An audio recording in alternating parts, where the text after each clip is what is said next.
About that futuristic love, come and get it. I think I wanna Elroy you, so come sex me. A stupid fruity snack, asking what it's gonna be. Lady of the house, wanna hop on my ride. Talking about that futuristic blood, come and get it. I think I wanna wake and bake with you, so come join me. This stupid new blueprint swag, asking what it's gonna be. All right. What's up, baby doll? It's Elroy. Wow. Whatever the fuck he said. Ooh-wee, Shawty wanna hop in my ride. I'm talking about that futuristic love. Come and get it. I think I wanna Elroy you. Start the show, sweetheart. Okay. Unable to connect to the chat.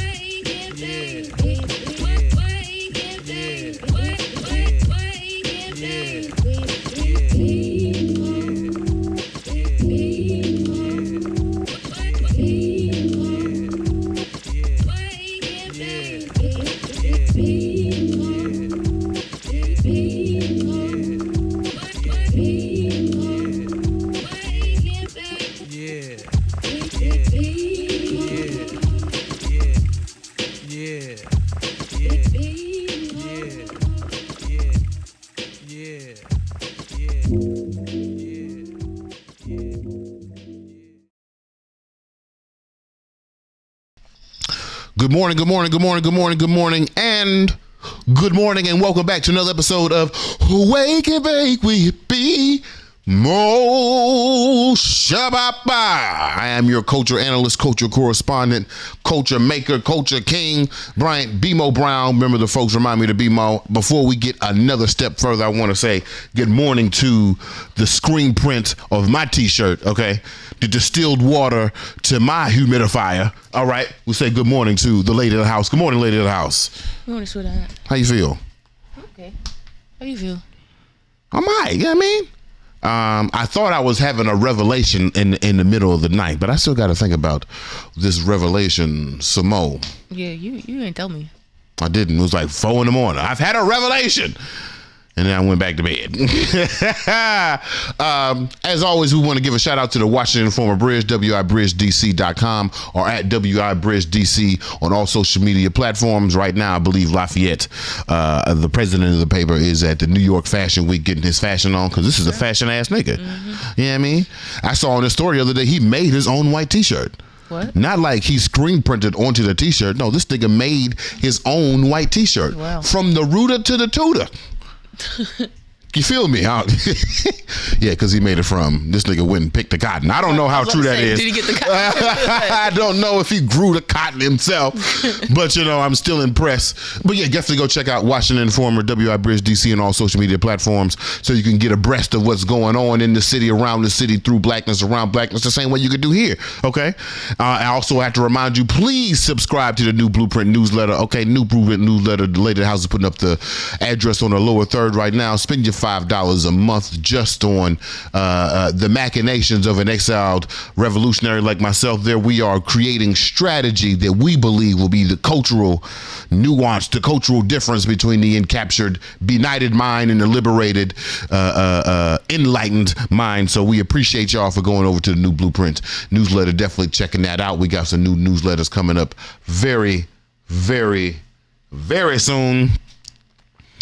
We got a great show today, sweetheart. Okay, we want to talk about some of the TV that I've been doing recently, but also we have a couple of subjects that I think will be interesting conversations for the development of new Blueprint.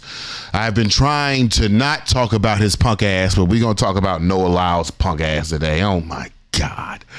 Not as bad as Blueface though. You know what I'm saying? This is actually an upstanding young black gentleman. I guess I'll take that spit back. Oh, that's wild. Just sucking on live, bruh. That's what you're going to do. And then also we want to talk about something that we talked about a couple of weeks ago, which is what is the end point of commercialism and consumerism. Today I want to talk about how I've had to leave LaRussell. I know he's not watching and he don't give a fuck, but we're going to talk about it anyway. All right, sweetheart? Mm-hmm. Of course, we're going to be gleaning and searching for new Paul Ropes and Negroes of the Week. We got our blunt manifestations coming, of course, at midtime, halftime. We got a music video from our girl Odd Mojo. So, sweetheart, I said, let's go ahead and She right there. Huh? She right there. In the beanbag.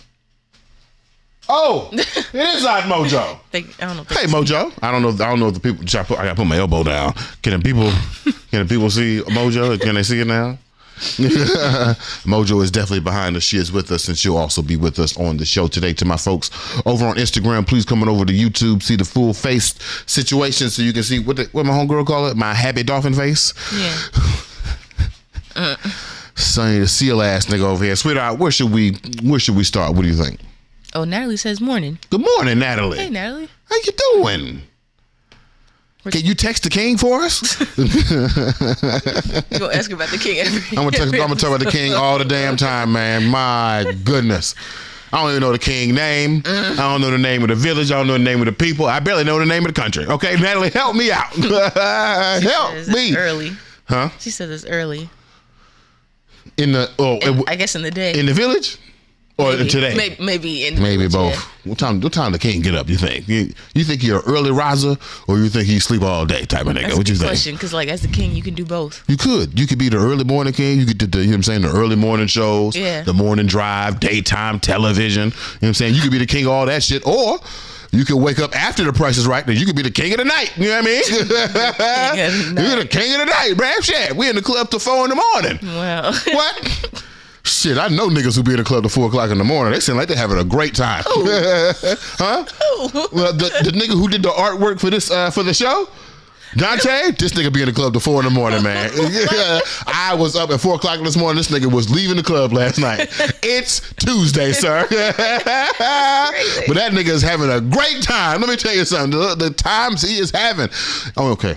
What should we talk about first? We done talk about the king. Tell the king we want to interview. Ooh. I think maybe Noah Lyles. Oh God. Fine. We don't have to talk about it. Fine. No, I need to talk about it because it obviously distresses me, and I think it'll be great. A great conversation we could have, because this is one of those situations, sweetheart. This is one of those situations where the world, it seems like the whole world is united behind a certain perspective or a certain fact. And I'm looking around like, nobody else see this bullshit? Nobody else see what's going on? Where do we start with our guy, Noah Lyles? You know, sweetheart, this is going to sound very envious, but maybe this is where it's coming from. Maybe it's coming from a place of envy. You and I, this is our 26th episode of this season. Okay. That means we have been doing this show, at least this season, for 13 weeks. Mm-hmm. 13 weeks. Is that a quarter of a year? Is that more than a quarter of a year? It's about a quarter. About a quarter of a year? We've been doing this. Well, I guess more, or, you know.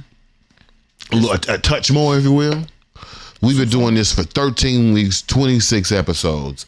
And you and I believe that through happenstance, but mostly through study and constant conversation and a constant filtering of thoughts through a certain framework that yields us a Pan-African, Afro-American studies perspective and outcome. I feel like you and I do really hard to try to come up with some very innovative thoughts and questions around blackness and how culture should be shaped moving forward. Mm-hmm. Right? Yeah. But this nigga Noah Lyles has somehow been ordained as a truth-telling international megaphone for a certain perspective of non-US centric sports. And I said a lot of words, but essentially I feel like a lot of folks are hyping up Noah Lyles to be an intellectual based on a statement that he made, when in actuality, I believe that statement is part of an arrogant response from a very entitled prick. Wow. Yeah, I said it. Yeah, I said it. Don't like to talk about sports often, though, sweetheart. I say that often on the show because I feel like sports are a divisive topic. If you're not in the world of sports or abreast to the world of sports and the rule of sport, then talking about sport can be isolating. In an article I read probably in like 2014, I said that the article said that you're not supposed to talk about sports in the office space because it can be divisive and isolating of women. So I often think about that when I talk about sports in a public setting. Like, don't nobody care about how many points Jerry Seckhouse scored in 1997 on the UNC team. Nobody care. But I have an exception for this point because I feel like this point is allowing me to think about the NBA in a way that I haven't thought about it before. Sweetheart, if you could, I want to play the comments by Noah Lyles, and then I want to respond to those comments. But I'm hoping that I can take it a different way than just a supporter of the NBA. I want to point out the haterism of this young man, but then also get to a larger point about patriotism around United States-based sports. So if you can go ahead, sweetheart, play that clip. It's a 2-minute clip. I'm going to roll this blunt while we get to it. But I definitely want the people to hear this conversation, which happens before the viral clip, was going to end on the viral clip. We'll be right back when we're Wake and Bake with BeMo. I'm going to roll this blunt too, y'all. You've also said that the medals are obviously important, but they're also a stepping stone, a catalyst to doing more for the sport. Yeah. Not just personally, but for the sport itself. Can you be a little more specific about what you would like to see happen in the sport? What can improve, and what can you do to help foster that change? I don't think we got 3 hours to talk about that. Let's just say it is a conversation every day that I have with my agent on how we're gonna better this sport. But to go back to the beginning of your question, yes, the medals are first, because if you don't have the medals, then who's gonna want to pay attention to you?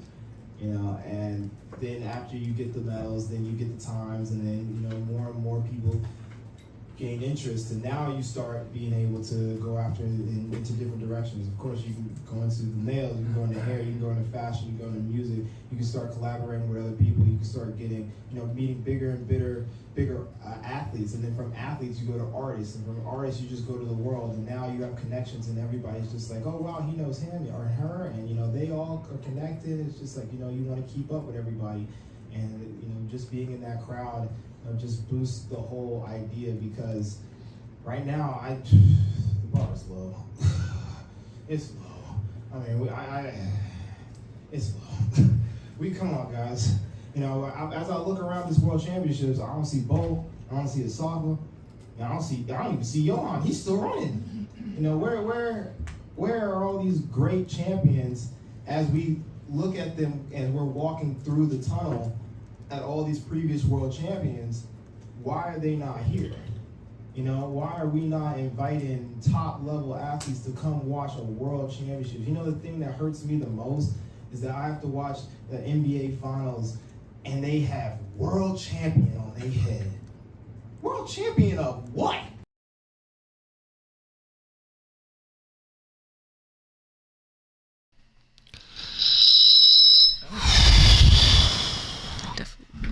So just to recap, sweetheart, because it might just be me and you on this one. Just to recap, the question is, how can track become a more popular sport? In which y'all's favorite Noah Lyles jumps into a 90-second response, basically saying first you gotta have the medals, and then after the medals you can get into fashion, and you can get into hair, and you can get into nails, and then you can get into art, and then people will start paying attention. First off, that's shade to Sha'Carri, right? Exactly. Right? She didn't have no medals, but she had the fashion, she had the hair, she had the personality, she had the nails, she had the attention, and then she got the medals, and she's already eclipsing Noah Lyles in popularity as not only just a track star, but just a cultural star, right? Also, he got the jewelry and all that, but he didn't have medals at the time when he was wearing his, so... So, I mean, I don't know if he medaled before, but you know. You know. So the question is, how can track become a more popular sport? He throws a little shade at Sha'Carri, saying there's an order to these things, although he followed that order and probably didn't have the same type of popularity. So he's already confused on how Noah Lyles is not already an international superstar. And then he brings up something that I think has been sitting on his mind for a while. Because to me, how he got to this point doesn't make sense.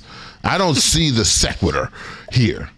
So without prompting, the next comment that Noah Lyles says is the thing that bothers him the most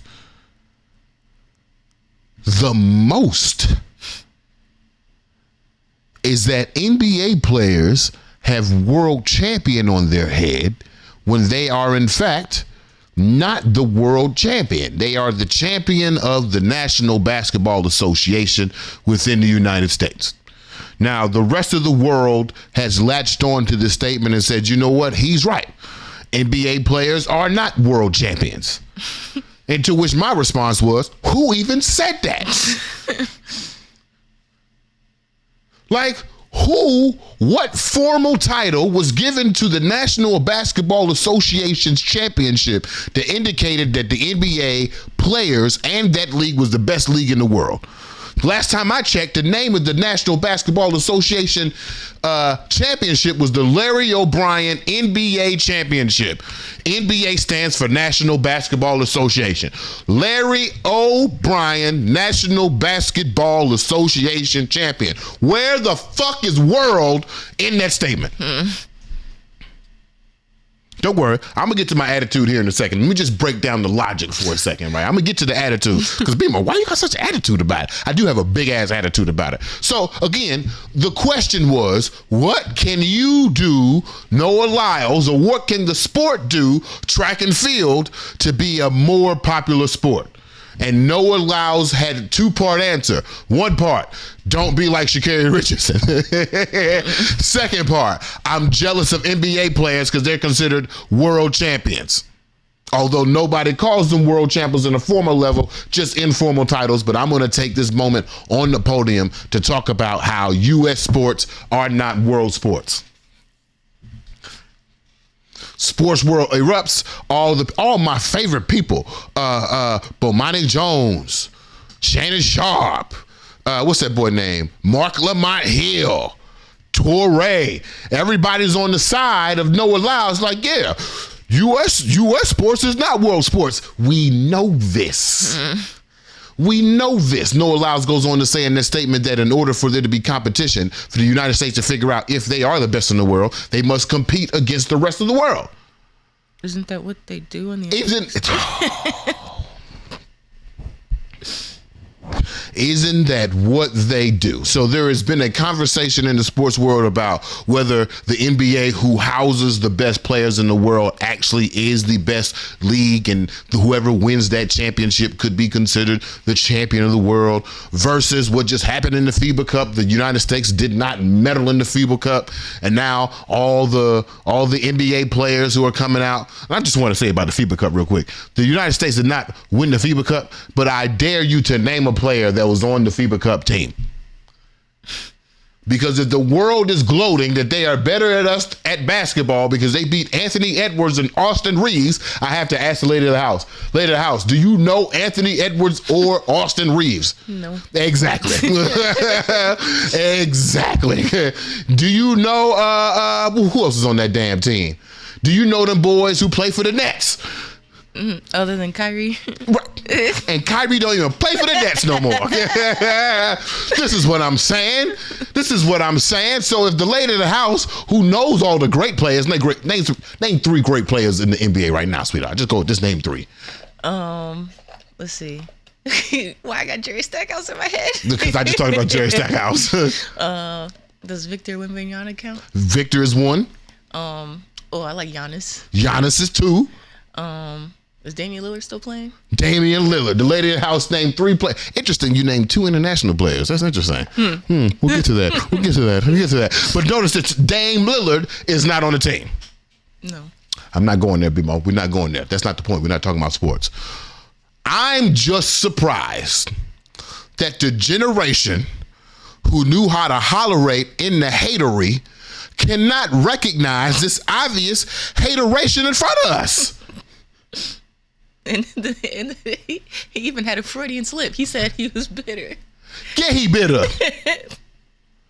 I don't understand how the people of the world saw this clip and was like, oh man, yeah, the United States is trash, and not this nigga a hater. But then that reveals something to me, sweetheart. What's up? Why I have such an attitude. Why am I so beholden to the NBA? What is it about the National Basketball Association that makes me so offended that this young man's quote, this happened 2 weeks ago, this young man's quote has been pissing me off for 2 weeks. And every time I see a new black intellectual like, Noah Lyles got a good point, I'm like, this nigga a hater. But then it dawned on me, sweetheart. I know why the black intellectuals are quick to decentralize the United States in any international conversation. Okay. You know why? Because it's the United States. The United States is the world's villain. Mm-hmm. It goes United States, North Korea, and Russia. That's it. Those are the villains of the world. And because we live here, oftentimes it feels like we're the good guys.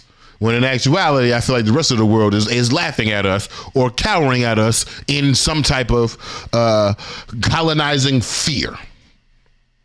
Or don't give a fuck about us. Those are the three options, right? Mm-hmm. So I see why an idea of decentering the United States could be very popular amongst black thought, black people, blackness, and thus culture itself. But the reason why I'm so beholden, the reason why I'm so attached to the NBA, I feel like the NBA,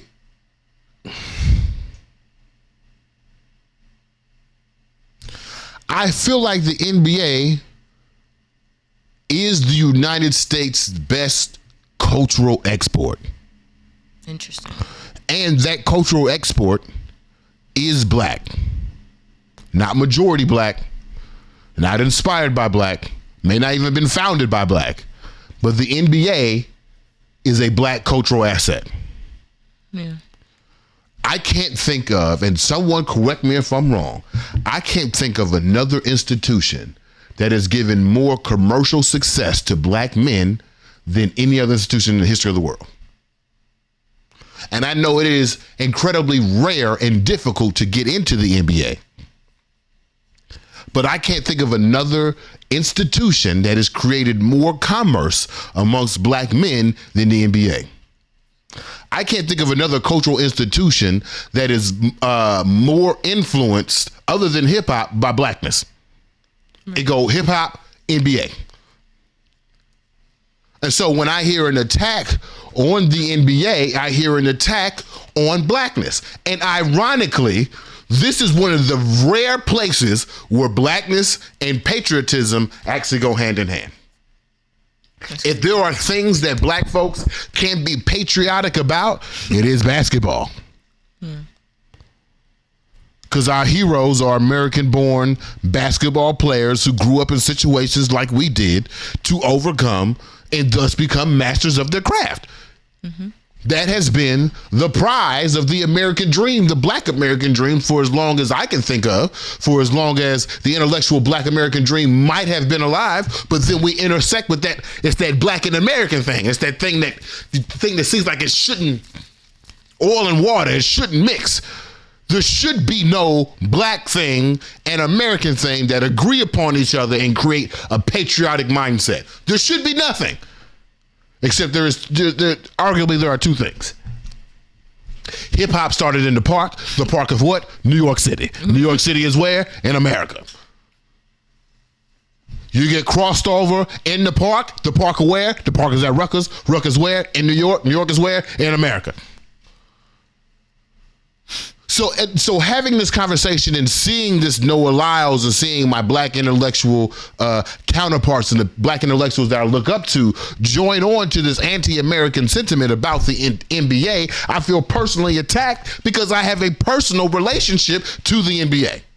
Not the NFL. This is different. Yeah. The NFL is different. The NFL is slavery. NBA feels like a partnership between businessmen. Right. I could be wrong. I could be off. But these are just my thoughts. So just to recap, I don't appreciate Noah Lyles' comments. I don't think they are smart. I don't think that he was reaching for an intellectual ideology about decentering American sports. I think Noah Lyles is a fucking hater. And I think if anybody watched that press conference for longer than that clip, you would not be a fan of Noah Lyles. And we just slightly glossing over the fact that he's throwing shade at Sha'Carri Richardson, who is the reason why track will be popular. So to answer his question, how does track gain popularity? Oh, we lean on Sha'Carri Richardson. That's what we do. The fuck this nigga here. You got any comments, sweetheart? What you got? You do make a good point about the connection between the NBA and patriotism. And also, yeah, like, why did he come for Sha'Carri? Because if it weren't for Sha'Carri, nobody would really give a fuck about track right now. Nobody would give a fuck about track right now. He's definitely... I would even argue, I'm sitting here thinking, like, name a male American track star. Like, any of them. Right. I can think of one, Michael Johnson. And that was back when I was a kid. But I can think of Marion Jones. I can think of FloJo. I can think of Sha'Carri Richardson. I can think of all these black women. What's her name? Who just Felix, Allison Felix. I can think of all these black women, these black track stars. But these black boys not doing well. The only one I could think of is Jesse Owens, and that was like Jesse Owens. Oh wow. Jesse Owens. So in order for Noah Lyles to reach Jesse Owens, he got to beat Hitler. Oh God. Oh my God. Micah says Tyrese Halliburton. I've never heard of that man. That's crazy. Who he play for? Who he play for? That's a track runner. That's what he's saying. Talking about who United States. That's who he play for. That's who he play for. Damn. Damn. And Chris Allen said good morning. What up, Chris? Good morning, man. Chris. Good morning, man. I just see Troy is on the Instagram. What up, Maurice? Good morning to you, brother. Hey, Maurice. I see Jordan. What up, Jordan? How you doing, brother? Jordan, what's crazy is I have you on my list of people to talk about. Oh, damn. Yeah, my man Jordan, I got to get on the radio, baby. Yeah, let me know how to get on. How do I get on the radio? Because, you know what I mean? Niggas giving me too many compliments. I know my head done got big. All right, sweetheart. Let's do this. I'm going to roll this blunt. While I'm rolling this blunt, let's take a quick intermission. Hold on, we got any more comments? Micah says, nah, he plays for the Pacers and Team USA. See, you he do play for them. Right. Damn. Damn. I was wrong. Damn. Tyrese Halliburton. But even still, for the Pacers. The Pacers. Never heard of this man. That's crazy. Yeah, we're not watching many Pacers game up in here, sweetheart. We're not watching many Pacer game up in here. All right, we're going to take this quick break. We'll be right back. We're going to watch Space, who our good girl, Odd Mojo, who's right over my shoulder right here. Make sure y'all check that out on all streaming services, Odd Mojo, ODDMOJO. Wherever you can get it, listen to Space on YouTube. And we'll be right back with more Who Wake and Make We Be Mo Space.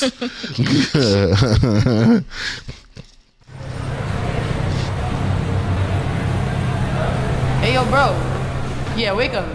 Where's my packages? It's in the back. Bro, you do this every time. Oh, shit. What's good, bro? It's so good to see you. Yo, it's been a minute. I know. Where you been? Hey man, what you been up to? I'm good, bro. I'm kind of tight because he keep fucking up my packages. Oh Losing my them every God. week. You know how it be over Yeah, here. it's always something with the concierge. Oh my God, bro. It's alright, bro. You probably ate know you her owe me shit a too that smoothie. she ordered. You lost my smoothie. I don't know what happened. The usual. But what's up, though? What's up with you? Going to that rooftop party. You going tomorrow? Oh, where? Oh, see, I don't know. I'm about to start writing some music. I'm in my vibe. okay, I'm having a okay. lot of thoughts about stuff. Okay, I feel What about that. you? You go? I just thought the anniversary for me and Davon's tomorrow, so we may slide or I don't know. Yeah, you on that cuffy shit. I You know feel what I'm you. saying? Got my boo. Well, let me know. Hit me up, and Okay. I'll pull up with you if you go. You be off your solitude vibes. So I don't You know if really I'm gonna always pop on my out. space vibes. I like my own space. You already know. Okay. But I'll let you know. I might, but I'm really thinking about writing some music. Okay. You want up? We can make. Yeah, I'm gonna go up because he sucks and Okay. you lost my packages. Yeah. So yeah. See, you know what? That's cool because that's exactly why I be eating your DoorDash. That's exactly why I eat your DoorDash. Wow. Yo, babe, look.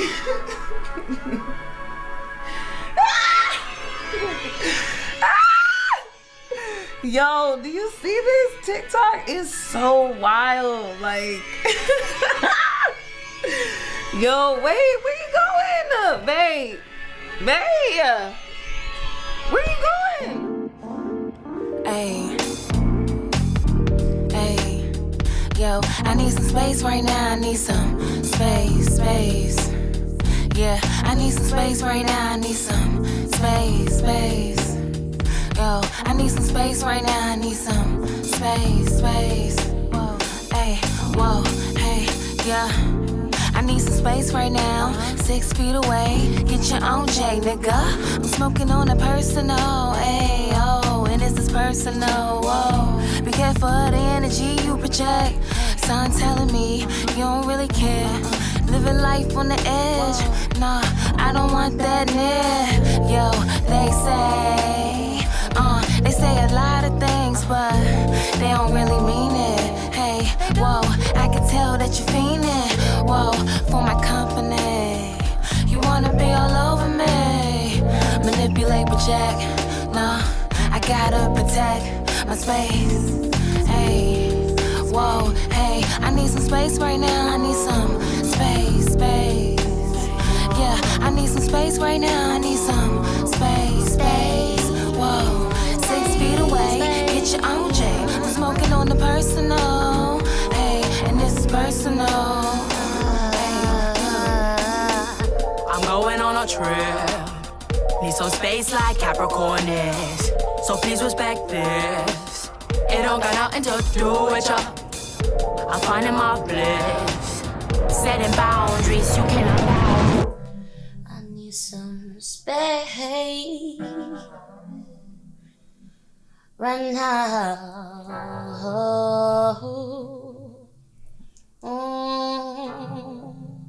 Right now. Get in touch with my life. It's a beautiful sight. Do you know that we celestial beings? We are all stars, yet we are not the same. Growing tall from the plains, sprouting real high, oh my, manifested from the skies. Oh yeah, my circle real small. Keep my family around me like we fast and furious tall. Need some space from around y'all. Yeah, I need some space from around y'all. I need some space right now. I need some space. I need some space right now. I need some space.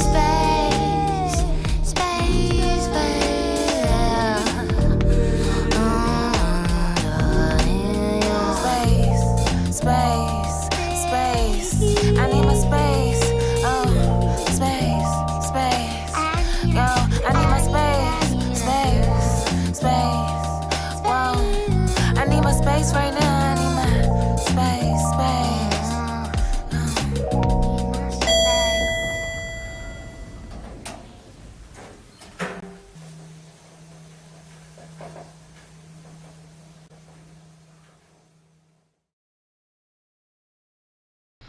You faded into the. You'll see. I faded into the video. We want to thank you, Odd Mojo, for letting us use space. Make sure y'all check that out on all social media platforms, all streaming platforms, all music video platforms. Space by my girl Odd Mojo. Love the video. Throw some comments in there. Throw some compliments at my girl Odd Mojo. I love the insecurity of it all. Not the insecurity of the video, but the insecure of the show. This insecureness. Well, Insecure-esque. The insecure-esque. Ness of the Insecureness, I don't know. Man, look, man, the video good, bruh. Yeah, the video good, but you know what time it is. It's time for some blunt manifestations. Blunt manifestations. Sweetheart, you go first.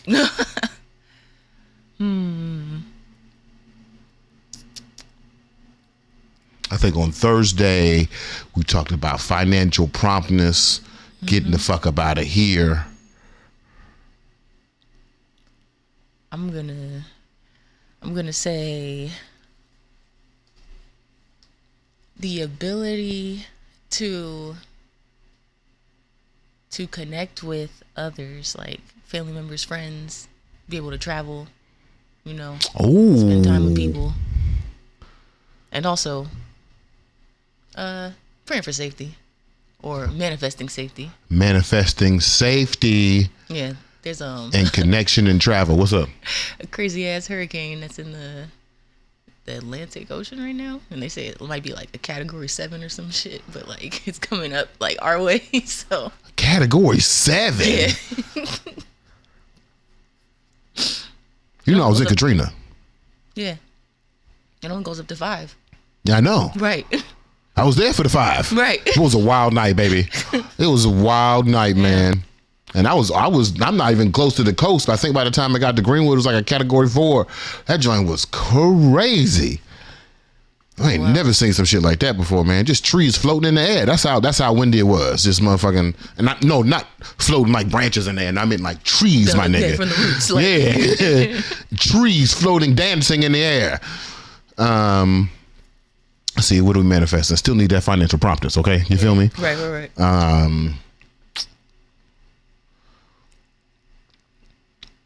Money flowing to you quickly and with ease.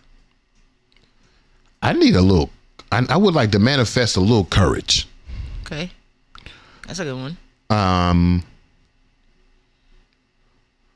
In the things that I do, the new Blueprint newsletter, the parlors, the potential new Black Brain Trust, this show, the magazine, my little dabbles in music from time to time, writing for the Informer and the Bridge.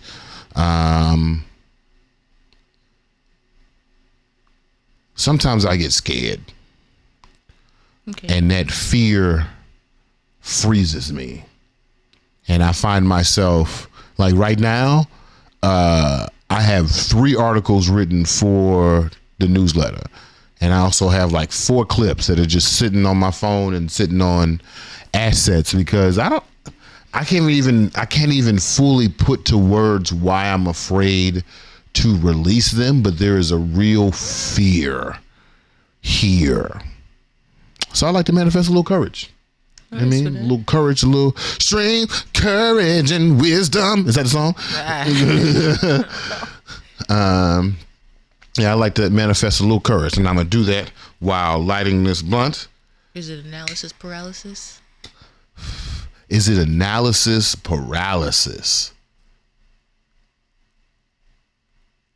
It's the, you know what it is? Here we are, full circle. It's the same reason why we took a long ass break to begin with. Okay. It's the same fear. It's the fear that no matter what I do, I won't get the results that there it is. There it is. There it is. I was about to say the word. No matter what I do, I won't get the results that I deserve. And there it is. Expectation. There it is. I like to manifest myself distance from expectation. I like that.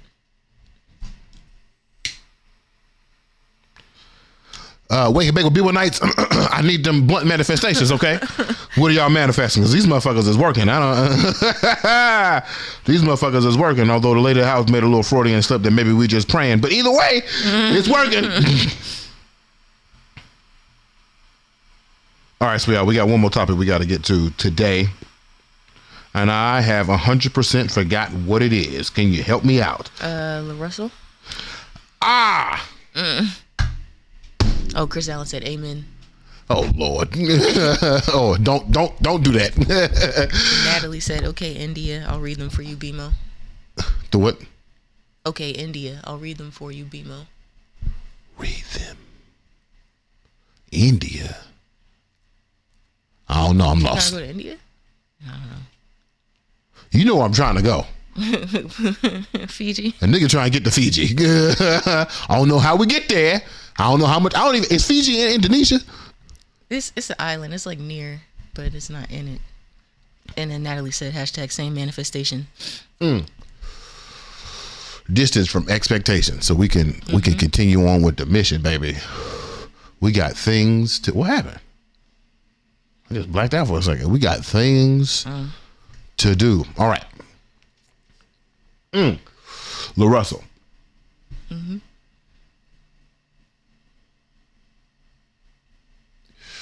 I'm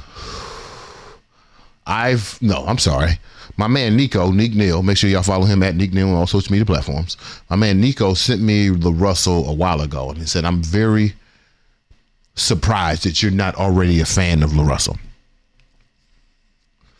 And if you've never listened to LaRussell before, the moment you listen to him, you'll hear it and be like, oh, that makes sense. LaRussell is a motivational speaker in the disguise of a rapper. One of my favorite rappers, and I don't give a fuck what y'all say about skill, one of my favorite rappers is Young Jeezy. Lady House will tell you. Young Jeezy playing in this house all the time. I even said when I was a kid, the lady I'ma marry will know the words to Thug Motivation 101. And then here we are on a road trip about 2 years ago, and I'm playing Standing Ovation. And who do I hear rapping the words along with Standing Ovation? Lady of the house, okay? Once we get out of here, the ring is coming, lady. I'm telling you. It's coming, goddammit. Anyway. The reason why I love Young Jeezy is because Young Jeezy, when he first came out, a lot of y'all might not be old enough to remember, but Young Jeezy refused to call himself a rapper. He called himself a motivational speaker. Young Jeezy said he didn't have concerts. He had seminars. And my 14-year-old mind was like, I fuck with that. I'm into that. LaRussell was very much not the same conversation because LaRussell does not talk about crack sales. LaRussell talks about coming from the bottom, escaping poverty, monetizing your creativity, being the best that you can be. A lot of people, not a lot of people, but Charlemagne has called him the altruistic side of hip hop, the return of positive rap, the return of conscious rap to a certain degree. LaRussell has made it onto my got to get to it playlist. You know what I mean? LaRussell is really an inspirational figure. But something has bothered me about LaRussell recently after he put up this post that I'm going to show you. And I find myself, after seeing this, distancing myself from LaRussell. Now, I kind of had saw it before, but I didn't really accept it. We talked about on this show about 3 weeks ago how in this dream, fantastic black land that is beyond Afrofuturism, the end point of consumerism is not to have customers, but the end point of consumerism is to build community. Right? There is and I hate to say the word capitalism because I feel like the moment that I say capitalism, some of y'all look at me and roll your eyes with like, oh my God, here you go talking about that systematic racism shit that we can't really touch. But here's the thing though, like we can touch it. The systemics of capitalism do seem broad, overbearing, and overwhelming, but the fact of the matter is we can beat it. Because capitalism is too big to work in nuanced spaces. I'm not an economist. That's just something that I have experienced in my life. So ask my homegirl Saskia if the economy makes sense, but in my mind, that's how it's always made sense. That capitalism as a concept is too big to work in nuanced spaces. Wrong or right, that's just how I live. Anyway, we talked on here how the end point of consumerism when it comes to creating products and our sustainable future won't be how many records can you sell. It won't be how many wooden horses can you sell. It won't be how many customers will you have. It will be your value as a product in the community. Is the thing that you are creating only creating things that make you money, or is the thing that you are creating things that can help an entire community? And just to put my capitalist hat back on for a second, if your endpoint is community, you'll make more money. Right. Me and Micah actually discovered this. I don't know if you remember this, Micah. Of course you remember this because you was making the money. When we were doing, it was a one show, I feel like it was right around Heart Song, Thanksgiving time. We had a donate only ticket, like donations only, donate what you want only. We made more money at that donate what you want money show than any ticketed show that I had been a part of. Yeah. Yeah. Because if the end point of your product is to enhance a community, then individual sales are kind of like, okay. Right. Okay. Again, going to the question, what are we supposed to do with these niggas with money? So LaRussell posts this, and put this up, sweetheart. LaRussell posts these 3 posts, and I find myself growing distant. So I need a little help from you, sweetheart, and the people of the Wake and Bake with BeMo Night community. Am I tripping? That should be the new Tuesday segment. Am I tripping? Am I tripping, or is this nigga pulling from consumerism? Like, consumer is the end point. Read this for me, sweetheart, because you know my eyes bad, and you can click through this. It's a carousel. Okay. I can't accept every offer because every offer. Oh, hold on. Sorry. So, LaRussell, I forgot to connect the two. So in the thing that's talking about donation on the situation, LaRussell, for his concerts that happen in his backyard at his house, LaRussell, and for his merchandise for that matter, LaRussell accepts offers. Not donations, not pay what you can, offers. You can send an offer to LaRussell to get a ticket to his house. You can send an offer to LaRussell to get merchandise for his situation. All right, go ahead now, sweetheart. Sorry. And the offer sounds more like a bid than, Oh, keep going. Keep going. I can't accept every offer because every offer isn't considerate of how special I am. I'm okay with people being upset at me for me believing I'm worth more than $1, $5, $10, any amount. Your convenience shouldn't be my inconvenience. No matter what you offer, know I'm worth every single penny of it. This is the greatest show on earth. What you mean, no matter what you offer? Keep going. A lot of people ask, what is a fair offer for tickets? The answer is simple. What would you want someone to offer you? If you allow people into your home, around your family, fed them, hugged them, provided to get paid. You know what my answer to that question is? What's up? Nothing. Right. My answer to that question is 0. Right. What you mean, BeMo? You put up all this money to have a show. Like, I've done Urbane. I've done the Speakeasy situation. I've done Show and Tell. I did the Independent Band Showcase. All of these situations are opportunities where I wanted audience members to fall absolutely in love with the artists who were performing for them. Love for the performance from audience to presenter. If I could have done that and charged $0, I'd still be doing it now. Yeah. Keep going, sweetheart. If you traveled all the way across the country with a full band, not seeing your family for days to allow people to experience you, how much would you want someone to offer you? Use your heart and consider all I've had to go through and build for this to be possible. Treat me no different than you treat Disneyland. This shit independent and black owned, self-funded. I'm deserving just like Walt. And there is my contention, sweetheart. I believe LaRussell to be more important to the black imagination, to the thought processes of young black men than Walt Disney, than Disneyland. Disneyland is an attraction in which people get on a ride and they get off. They pay for overpriced turkey legs.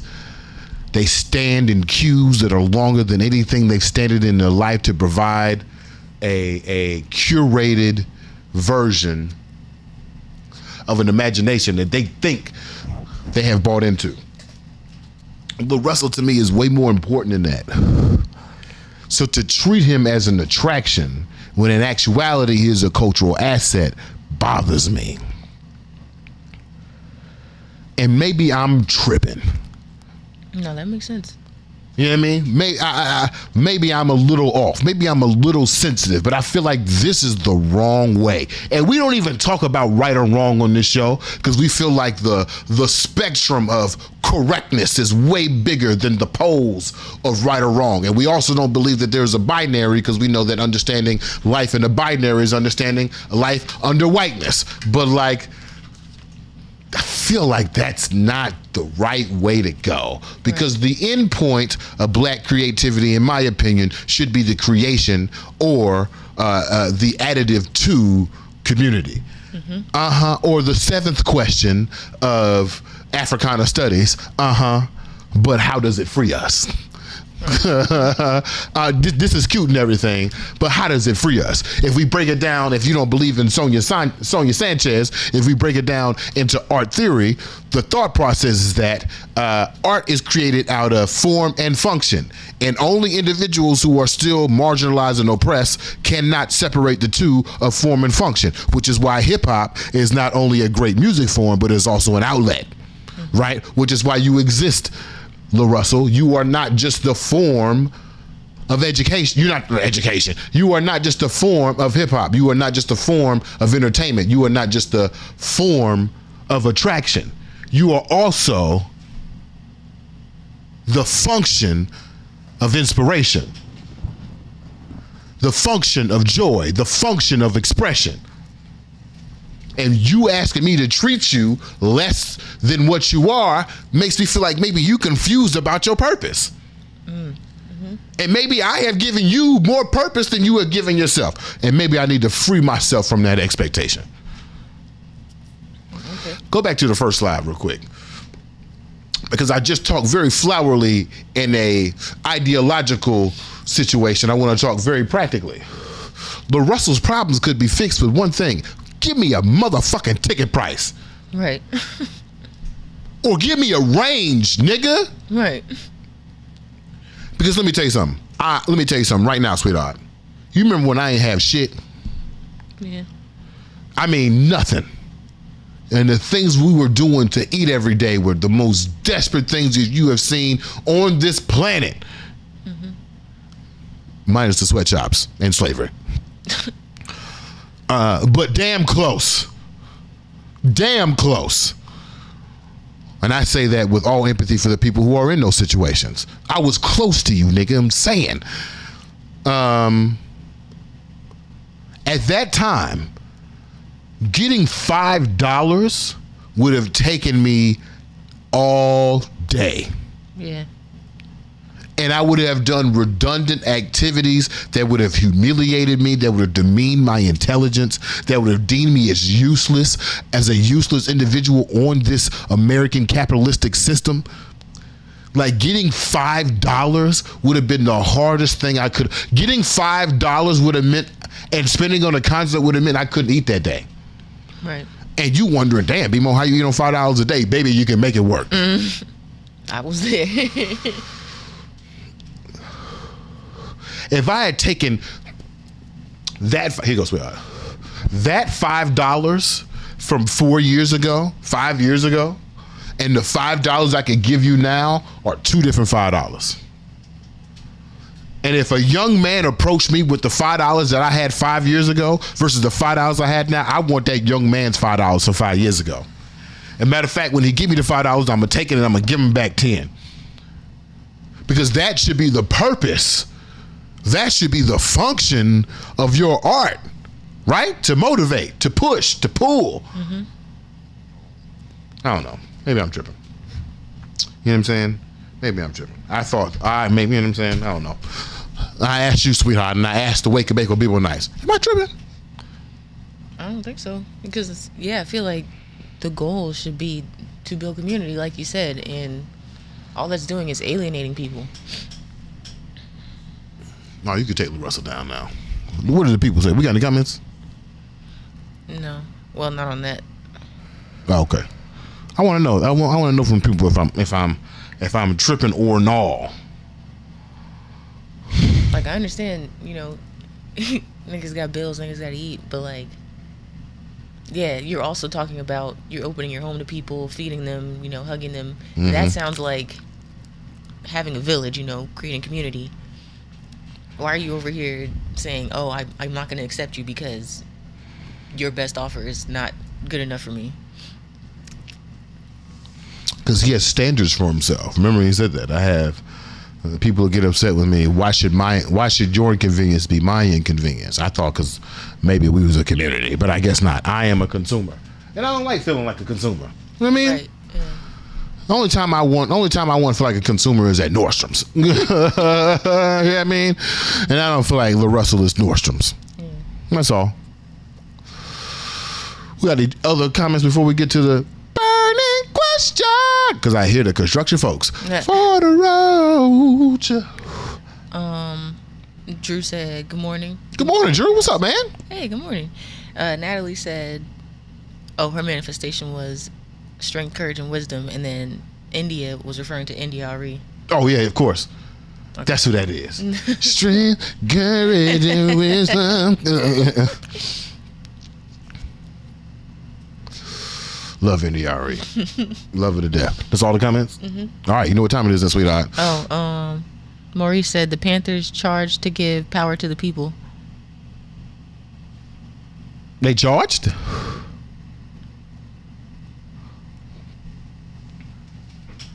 I thought the Breakfast Club was free.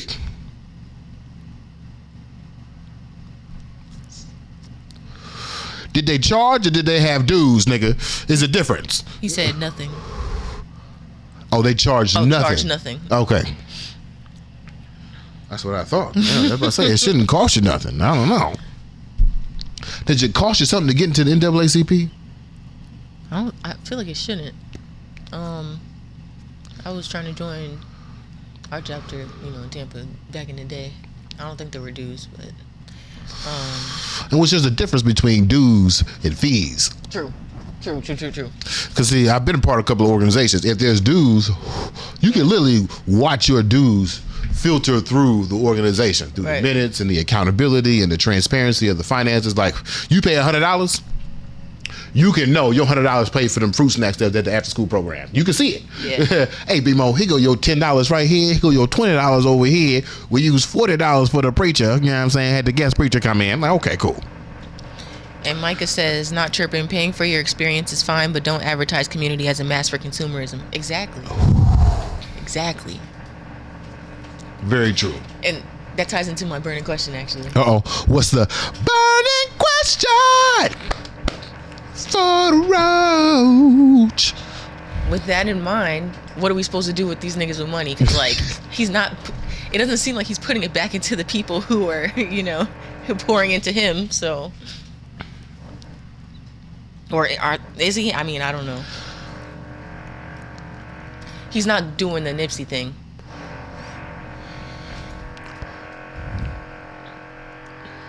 That's okay. There is I was listening to Karen Hunter the other day. It might have been earlier this morning, and she was listening to a conversation between Bill Maher and Joe Rogan, in which she says that Bill Maher is a lot of things, but good couldn't be described as one of them. And then she says that Joe Rogan is very similar, but Bill Maher is more dangerous because he's smarter. Yeah.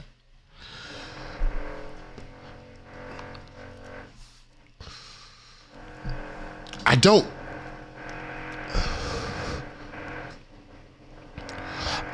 like what Micah say. Paying for your experience is fine, but don't advertise community as a mask for consumerism. Right. I don't like that. I don't like the community as a mask for consumerism because I feel like that is dangerous. Right. And now it feels like you're playing a part, which, you know what I'm saying? If you believe that some of these gangster rappers is not actual gangsters, then what's more dangerous? The fake community dude or the fake gangster? Right. Right. What's more insidious towards the community? The person who fakes murder or the person who fakes community? BS high. That's what I'm saying. Exactly. It's exactly like my man. What was his name? Oh, Roy. What was his name? Roy Johnson. Yeah. Let me look it up. If you haven't seen BSI is the scariest movie I've ever seen. Yeah. It actually gave me nightmares, and it's a documentary about high school football. It's the scariest thing I've ever seen. The main character is the scarier than Freddy Krueger, scarier than Jason, scarier than the white folks from Get Out. Okay, my man is scarier than Roy Johnson. Mm-hmm. Yeah. Scarier than Samuel L. Jackson and Django. This nigga scary. Yeah. So what are we supposed to do with LaRussell? I don't know. Somebody's got to confront LaRussell, and that somebody's got to be somebody like us. True. But will he hear it though? No, he'll call us haters because I read the comments of this post in which people were trying to like tell him like, yo, just give us a range or give us a ticket price if it's going to be an attraction. He's like, nah, but it's community. And it's like, you just don't get it. And so, you know, and watching his content, I don't think LaRussell is the one who would sit down and realize that maybe his strategy is toxic. Because toxic niggas don't have revelations. Yeah. But I wouldn't say that he's like misogynistic. I wouldn't say that he's necessarily marginalizing or demeaning or diminishing towards black culture. I would say it's quite the opposite. It's quite a positive thing within the black culture, but the output is different. And I don't know who his OG would be to shift that mindset. Because if his OG is Master P, God bless him, Master P, right. Consumerist. Yeah. Endpoint is consumer. If his OG is Diddy, consumerist. Endpoint is consumer. Who would his OG be to be like, okay, we got to get to the point of community? Booker T. Washington? Madam C.J. Walker? These niggas think Madam C.J. Walker, and by these niggas, I am part of these niggas, you part of these niggas. We think Madam C.J. Walker and Booker T. Washington are relics of the past, when in actuality, they did the closest thing to the solutions that we got. We've been so distanced from expectation. We've been so distant from what our original intent was in creating product, and now we just want to be commercial superstars. Now we just want to make money for the sake of making money. Right. And don't get it wrong, a nigga want to go to Fiji. You know what I mean? Yeah. I ain't no different, but I think that's just the point. So what he's supposed to do with LaRussell? Somebody got to pull up on LaRussell. Somebody got to call him out for his shit, and maybe it'll be this clip. I don't know. I doubt it. But somebody has to call him out on his shit and realize that the endpoint of consumerism is not the endpoint of consumerism at customer is not enough. Yeah. We need you to consume while creating community. And why do we need that? Because we'll all be more successful, including yourself. Exactly. It will all circulate. It'll all circulate. Or maybe it won't, but can we try? Damn. Sheesh. That's one of my favorite things that Maury said. Is like, has anybody tried though? It might not work, but have we tried? Right. All right, y'all. The construction man is here. Do you hear him? Petty ass construction man. I hate the construction man, bro. I hate him. And I wish there was a local cafe that we could go to so we don't have to keep going to the damn laundry room. Yeah, right. Yeah, like I said, I'm with you. Just charge a blank. One more time? I can't hear you. I'm with you. Just charge a blank. Who said that? Micah. Yeah. Oh, blank ticket. Yeah, just charge me a ticket, bro. Right. Or give me a range. Like, that shit corny. That shit corny. I'm accepting offers for a community show. What do you mean? What do you mean? All right, y'all. We want to thank you for watching another episode of Awake and Bake with BeMo. Yeah. You can always watch the instant replay right here on YouTube or on Twitter. Make sure you listen to the podcast wherever you listen to your podcast. Let's give a shout out especially to Spotify because they got my artwork right on Spotify. I look good on Spotify. I look regular as hell on Apple Music. We're gonna get you together on Apple Podcasts. Come on, Apple Podcasts. All as if you're listening. Check out those two things. Make sure you go subscribe to the New Blueprint newsletter. Oh, I forgot to tell y'all. Oh, we got time? No, we got to do NPT on Thursday, and I also have to tell you on Thursday to come to the New Blueprint Parlor, which is happening on September 30th. September 30th, come be a part of these live conversations. We're going to take these new blueprints to the next level and try to have some more focused and curated conversations around some thoughts that are happening and how we're going to implement those within actual culture. Please come to the New Blueprint Parlor on September 30th. Links are always in bios, wherever you find bios. Actually, I don't think the links is nowhere, so whoops. I'll get that together.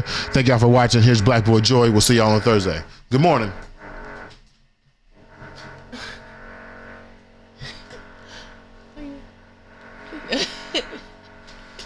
Hold on tight, don't let this feeling slip away. Your city, yeah, happy feelings. Frank and Beverly and Maine, don't be amazed. Find yourself, learn your joys and pains. Live your voice and sing. The sounds of your heart, don't you worry about a thing. And don't forget your lyrics. This is a reminder of joy every time you hear it. Just your birthright is joy. Smile, you can wear it contagious, won't you share it?